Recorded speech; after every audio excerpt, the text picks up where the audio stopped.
Good morning. I don't know if you noticed, ever since I started preaching here, we have always been having trouble, right? On the first day, the Wi-Fi started giving trouble, and ultimately we had to call, the chosen one, the Abraham himself, to to get it right.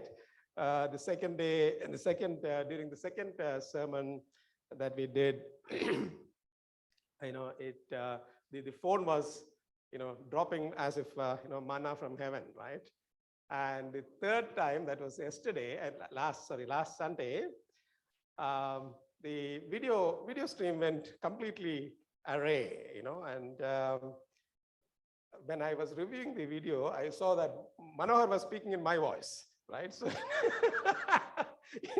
it is John's face, and my voice, and I'm wondering what is happening, right? So a lot of things have been going on. So let us hope that today we will have an event-free day when we do the series, right? So as you remember, we are digging into the aspect of encounters with God, and in the first message we saw 4 perspectives that we are not watchful, we might miss the encounter with God altogether. If it is entirely up to us to have the encounter, something that Pastor Albert Davis reminded us this morning, as the first party for the encounter is always there and always present and always ready. The third one being that God encounters for everyone, does not depend on our qualifications or our level of spirituality or our position in the church and stuff like that. And finally, it's not a one-time affair. The second part, we basically looked at 2 facts that God encounters are intensely personal. It doesn't matter whether you're sitting in a mega church or whether you're sitting in a small group. It is one-on-one with the Maker and us. And we also saw that every encounter brings a change in us. And we started looking at those changes. And those changes, is something that I had categorized them into changes in vision, changes in character, and changes in relationships. This is what is described in my book, the Not So With You book. And then we went into the third part. We finished three sermons on this, and this is the 4th one. On the third part of the series, that was last Sunday, we saw how God's encounter changes our vision, right? Enhances our vision from what narrow vision that we might be having into a broader vision that He has for us.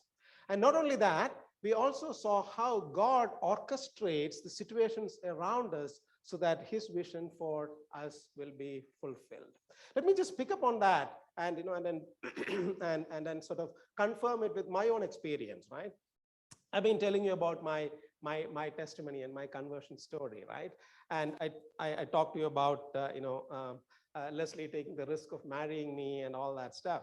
Now, before that happened, actually, I went to Calcutta with the plan for just staying there for 3 months. Okay, it was meant for only for 3 months. I joined a new company called Remington Rand, and I went in for the new onboarding induction, right, and the initial training. And I was actually supposed to come back to Mysore because that is where the manufacturing plant was. So my stay in Calcutta was supposed to be only for 3 months. I went there, and within a month of my reaching there, the project manager quit. Nothing to do with me. I didn't make him quit. Okay, so don't think that I made him quit. No, he quit. And by that time, somehow I have started working directly with the managing director. I was just 4, 5, 6 years experienced, and at that point in time, no managing director of a company of that size would ever think of working with somebody so junior. But he somehow took a liking to me, and he said, okay, look, the project manager has quit. I'm not going to recruit a new project manager. You work with me directly, and we will bring up the project in Mysore. The short of the story is that I went there for 3 months, and I ended up staying there for 1.5 years. And that's when all the damage happened, so I'm just saying, look, how does God orchestrate these things, right?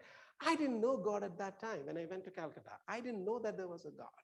And then God uses Leslie, and God orchestrates my situation in such a way that I am forced to stay back there in Calcutta for 1.5 years instead of 3 months, right?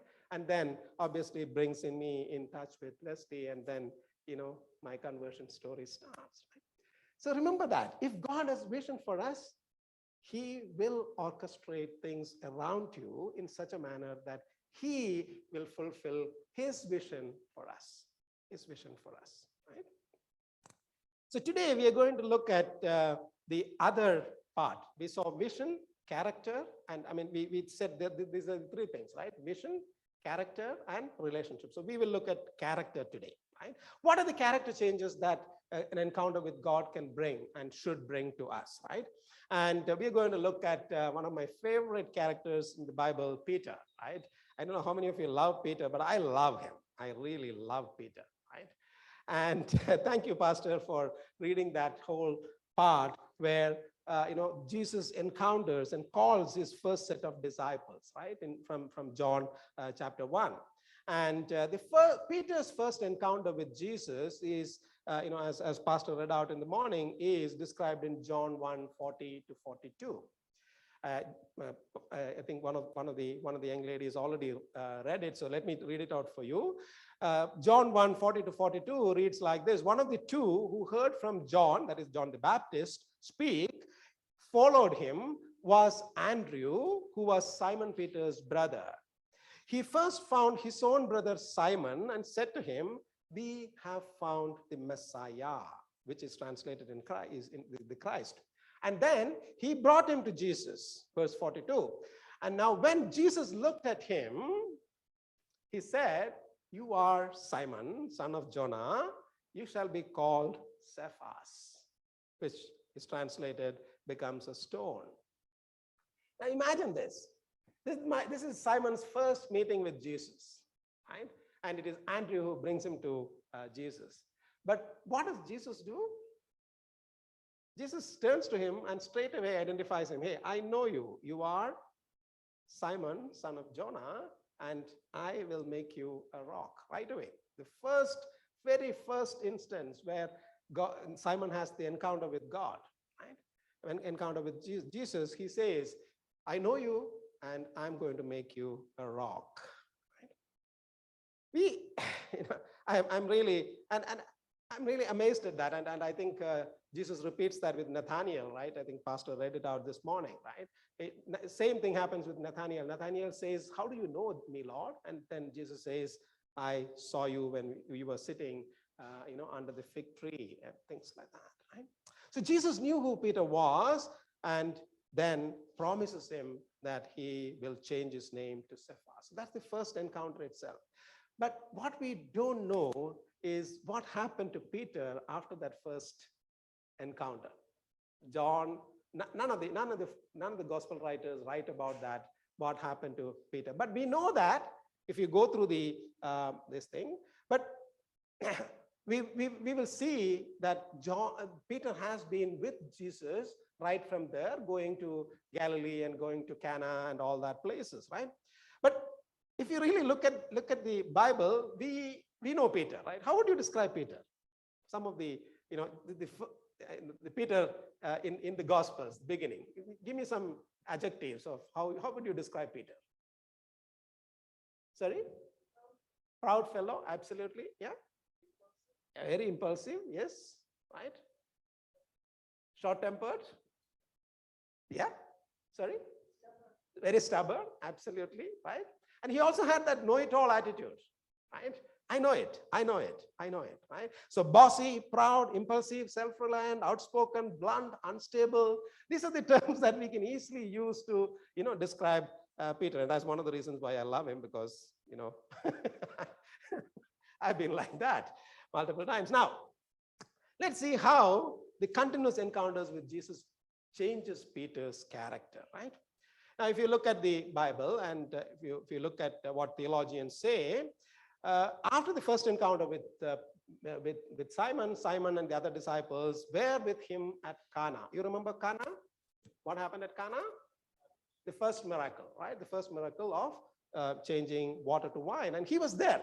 He was there because in John 2:2, it says that they witnessed the miracle. They witnessed the miracle. Yeah, all right. Thank you. So as we see, they were already traveling with him. They were already with him. They were already in his journeys. And then Peter has a very, very specific encounter with Jesus. When is that? That is by the Sea of Galilee, right? And that's where, this is described in Luke chapter 5. So if you can just turn to Luke chapter 5, there's some interesting facts that come out of that, and I would like us to, capture that. Luke chapter 5, okay? Now, if you read Luke chapter 5, actually, when I read Luke chapter 5 first, especially, in the recent times, it reminded me about Leslie's church, right? Because I used to go there, and after every sermon, there is food, right? After every sermon, there is samosa and tea. But then I realized that BBF also, it is the same tradition holds good, isn't it? John is already on his way to collect food, right? So he will probably be coming with this food. Now, of course, if it is my birthday, you get cookies. If it is birthday, like some VIP sitting here, you get nice biryani and kebabs and all that. But there is, class distinctions within the church. It's okay. We will, we will go with all that. But the fact is that every sermon is followed with food, right? And that's really what is happening in Luke chapter 5. Okay, if you look at the funny side of it, what is happening there? Jesus borrows a boat, he sits on it, he preaches to the multitude. I mean, whatever, he preaches to the people, and then he decides people need food. And so what does he do? He says, hey, let us go catch fish, right? So of course, it's not cooked food as we would get in BBF. It is raw food, but very nice food. It is fish after all. It can't be bad, right? So, so Jesus, after the sermon, he decides to send John and the other disciples to catch fish. And he says in Luke chapter 5:4, what does Luke chapter 5:4 say?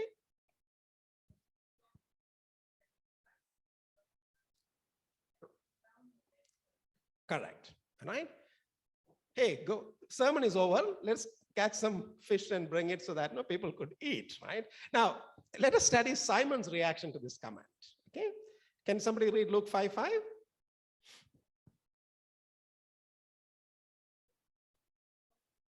Yes, absolutely. Yeah. Now, what do you think this is? Is this an implicit obedience?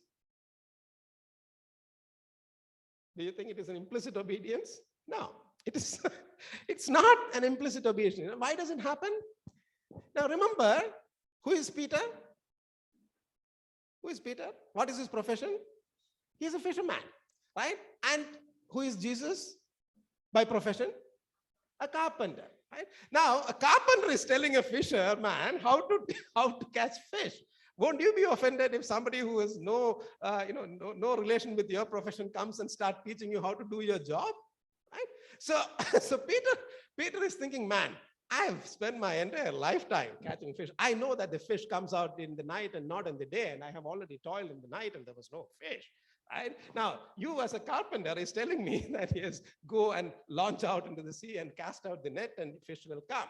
So what he does is, he actually does what we typically known as because you say so obedience, okay? Because you say so obedience. So he basically tells Jesus, I know that, it's not going to happen, right? I know that what is fishing, I know what is fishing. I know you are good at preaching and maybe you're good at carpentry, but I am good at fishing. I know about fishing, but though I am offended at your command, because you say so, I will do it. Because you say so, I will do it. Does it sound familiar, that term? When the Lord asks us to do something, are there times when we turn back and say, Lord, I know better. I know my life better. But because you say so, I will probably try it out, right? Yeah? It's like doing a concession to the Lord, right? Because you say so, we will do it. Of course, the good thing about Peter's story is that he finally obeys. And then we know that the results are magical, right? And what the results do is it makes Peter realize his mistake, right? What was his mistake? He was self-reliant on his profession. He was self-reliant on the knowledge that he had about his profession. He was actually, on his own talent of fishing, right? And that is where Peter's first recorded confession comes, right? 5:8, Luke 5:8. Can one of you read it, please? Mm-hmm. Yeah. Yeah. Right? Depart from me, for I am a sinful man. Peter's character shifts from being a self-reliant person to a God-reliant person, and this is when it happens, and that is when Peter confirms that, look, Lord, I am a sinful man. I'm not worthy to be called by you. That is exactly the point where Jesus turns around and says, look, do not be afraid. Do not be afraid. From now on, you will catch men. Luke 5:10. It's at the lowest point when Peter finally confirms, when Peter finally gives up. Jesus did not give him this command when Peter was holding on to his talent and saying that, I have talent, I can do things. When did Jesus give him this commission? When Peter completely surrendered to him, said that, Lord, I am a sinner. Go away from me. I can't even be associated with you. Right? That is when Jesus gives him this call. Look, don't be afraid. I will make you fishers of men. Now on, you will catch men. And then we know the story. Along with James and John, Peter leaves his profession and follows Jesus full time. So that is when actually Peter becomes a full-time disciple of Jesus. Obviously, till that time, he was shifting between fishing and traveling with Jesus and things like that. And this is when he shifts from because you say so obedience to full obedience, right? The shift of because you say so obedience to full obedience. Again, Peter's confession is so very close to my heart. Going back to my own testimony, right? Pardon me for bringing you my own story, but I think I hope you will learn something from me, because I believe every sermon is for me, as much as it is for the others, right? Let me give you another glimpse of my testimony. I already told you that my conversion happened because God confronted me or encountered me through the Bible over 8 years. And I told you that I finally surrendered to him because God revealed his nature of love that he had for me. He told me I am precious in his eyes. He told me that he has loved me with an everlasting love. And he told me that he sent his own son to die for me on the cross. That is how much he loved me. But before he revealed his love to me, he actually revealed my own sinful nature to me through the Bible. Now, you know that when you read the Bible, all the biblical characters are not good, right? How many bad characters do you see in the Bible? Plenty, right? Absolutely, plenty. There are plenty of bad characters in the Bible. And what God was revealing to me was through every bad character, God was revealing my character flaws as per his standards, not as per my standard, but as per his standard. So when I see a liar in the Bible, I say, hey, that's me. When I see a cheat in the Bible, I say, hey, that's me. When I see someone lusting after a woman, I see, hey, that's me. Right? When I see somebody greedy for wealth in the Bible, God tells me it is you, like Nathan did to David. Right? So what the Bible did was to reveal my character flaws to myself. But the fact that I started reading the Bible to score brownie points with the preachers didn't matter. Once I started reading the Bible, God revealed my character flaws to me. My character flaws to me. And he convicted me of the grave nature of sin that I was living in. Before he showed me his love and then said that, look, it doesn't matter. I paid for your sins, past, present, and future. and there's no condemnation for you in me. That's when I surrendered, right? So that is what can happen when you have an encounter with God. It changes your reference from worldly standards, right? By worldly standards, what I was doing was all right. But by biblical standards, it was not. It was not. By biblical standards, it was not. And so when I compared my faults with God's standards, that is when I realized that I was a completely lost person. And that is what, after 8 years of struggle, I decided to tell Jesus, just like Peter did, Lord, I'm a sinner. I cannot go on like this. I need you. I need you. That's what an encounter with God will do to your character. It will reveal your chinks in the armor. It will reveal your rough edges. Till we come to the realization that we are sinful people and we need him to become better. We need him. Without him, we cannot become better. Coming back to Peter, it would be actually be we would be mistaken if we think that Peter's conversion was complete at that stage. No way, right? As we saw in Jacob's case, sometimes the conversions could be, long drawn out. Future incidents will reveal to us that the character flaws he still had, and one of them, Auntie pointed out, is the pride that he had. Let's go to Matthew 16. Matthew 16, 13 to 17. What is the story there? Matthew 16, 13 to 17. What's the story there? The story is where Jesus asked these people the very pertinent question, who am I? Who do you think I am? And who gives the right answer? Peter gives the right answer, right? And after giving the right answer, Peter gets praised, right? Jesus praises him. Jesus showers, praises on him. He not only, showers praises on him, he promises him and he promotes him, right? As the rock on which I will build my church. It's a great promotion, right? So he gives the right answer, like the students in Shirley's school will do, right? Once they give a right answer, Shirley will praise them, and then you reward them by saying, hey, you are the class monitor for the next 1 month because you gave the right answer, right? That's what is happening here. But it is, of course, of a much higher scale, right? But Peter is told that, look, Peter, I will build the church on you. Not only I will build the church on you, I will hand over the keys to the kingdom of heaven to you, and it will be you who decide who goes in and who goes out, or who doesn't go in and stuff like that. Now, my belief and this thing is that this praise got into his head, right? Wouldn't it to you?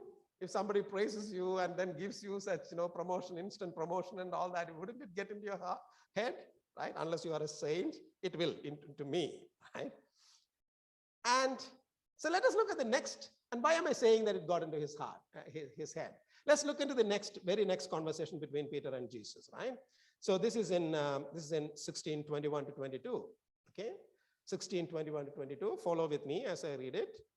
Matthew 16:21 to 22. From that time, Jesus began to show to his disciples that he must go on to Jerusalem and suffer many things from the elders and chief priests and scribes and be killed and be raised the third day. And then comes the punchline.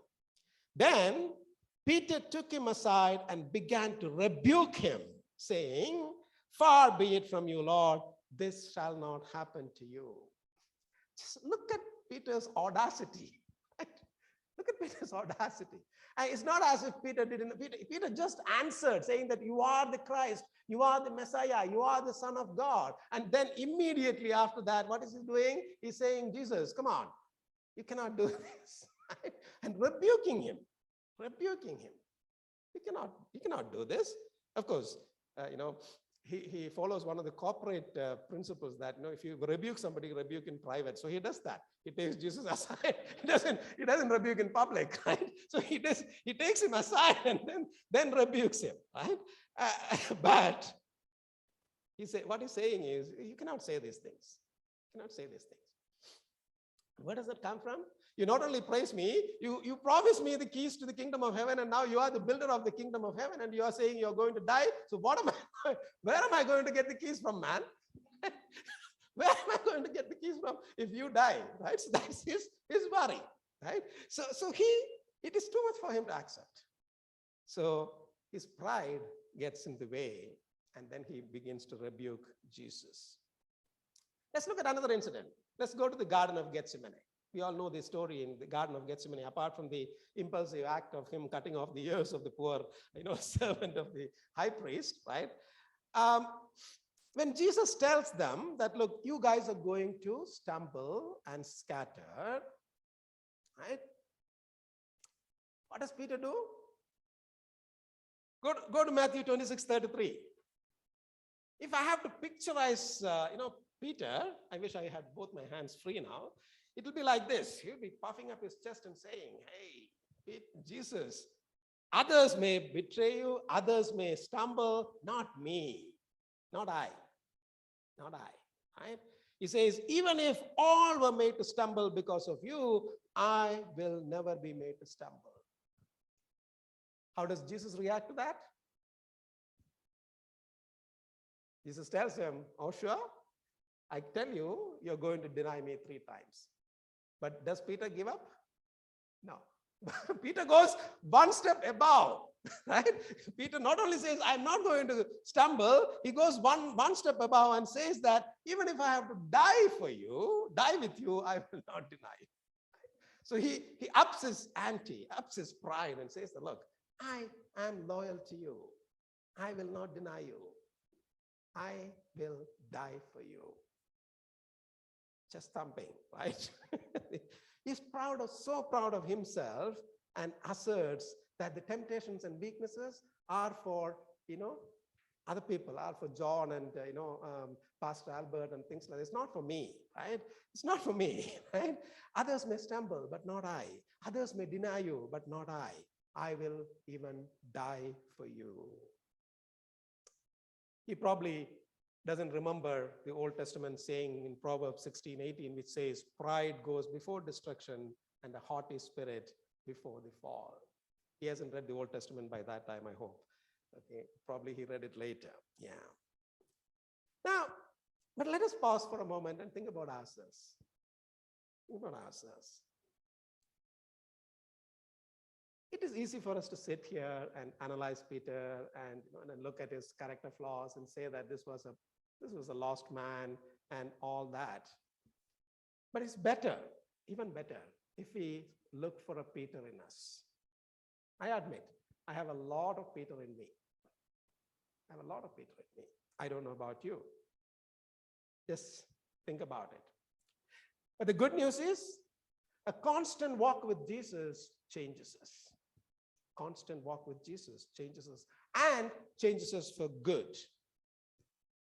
Jesus continued to teach Peter lessons in humility and helped him to replace that pride that he had with humility. Let us go to John 13, 1-17. Can you follow with me on the Bible? John chapter 13, 1-17. This is where Jesus' washing of the disciples' feet is recorded. And, at this stage, we see that the Peter is back to his old self again, isn't it?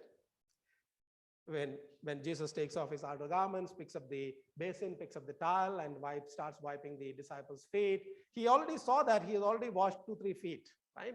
Now he comes to Peter, and Peter is asking a rhetorical question, right? As if he hasn't seen what is happening before. Right? It's not the first one. He's not the first one. He's already washed the feet of few people, and then he comes to Peter, and Peter says, Lord, are you going to wash my feet? Right? A rhetorical question. Right? And then, of course, Jesus explains to him, Peter, my pal, you may not know what I'm trying to do now, but you will understand eventually, right? So hold on, be patient. But Peter, no. Patience, that's not for me. He says, you shall never wash my feet, Lord. You shall never wash my feet. And that's when, of course, Jesus drops the bombshell and says that, hey, if I don't wash your feet, you have no part in me. That breaks him. He can't take that thought, right? So that finally breaks him, and then finally, Peter agrees. And when Peter agrees, what does he do? He goes overboard. He says, no, okay, in that case, don't just wash my feet. Give me a bath. Why stop at only feet washing? Hey, come on, give me a whole bath rather than feet wash and stuff like that, right? So the fact is this, brothers and sisters. God does not give up on us. As we saw in the earlier messages, God did not give up on Jacob. And I told you God did not give up on me. In spite of all my character flaws, Jesus did not give up on Peter. Why?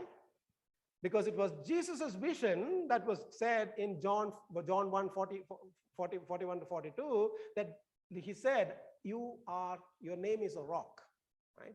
And he wanted to make sure that that happens. And so, in spite of even his denial, when Peter denies him and swears doing that, even after that, Jesus doesn't give up on Peter.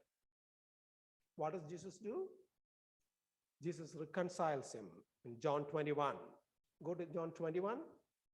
John 21, 15 to 20. You again know the story, right? Where the fish, they have gone fishing and they come back from with the fish, and then they see Jesus, somebody standing in the shore, and Peter is the one who realizes that Peter realizes that it is the Lord, and then he jumps out of the boat, he comes in, and then they have breakfast. Wow, lovely. Fish for breakfast. I love that. I know Leslie hates that, but anyway, that's this is fish for breakfast, right? Jesus is having fish for breakfast, right? Yeah, let's move behind the food. Okay.